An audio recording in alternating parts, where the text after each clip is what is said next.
কালের কণ্ঠের ১৬তম বার্ষিকীর পরে ১৭তম বার্ষিকীতে পদার্পণে আমাদের Bangladesh LPG auto gas owners অ্যাসোসিয়েশনের পক্ষ থেকে আমাদের শুভেচ্ছা।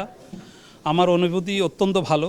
আমাদের এই অ্যাসোসিয়েশনের এটা একটা জ্বালানি সেক্টর, অত্যন্ত দেশের অত্যন্ত ক্রিটিক্যাল এবং অত্যন্ত এটা একটা বলা হচ্ছে যে জ্বালানিটা হলো দেশের উন্নয়নের জন্য একটা চাবিকাঠির একটা অংশ।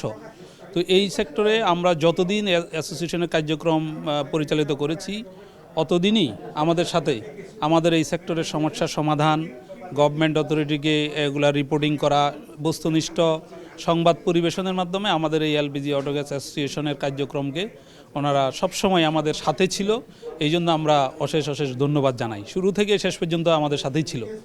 আমরা আশা করব ভবিষ্যতেও আমাদের সাথে থাকবে এবং সুন্দর বস্তুনিষ্ঠ সংবাদ পরিবেশনের দ্বারা এই সেক্টরকে ইনশাল্লাহ আরও উজ্জ্বল এবং গৌরবান্বিত করার জন্য যাবতীয় প্রচেষ্টা অব্যাহত থাকবে আমাদের সাথে।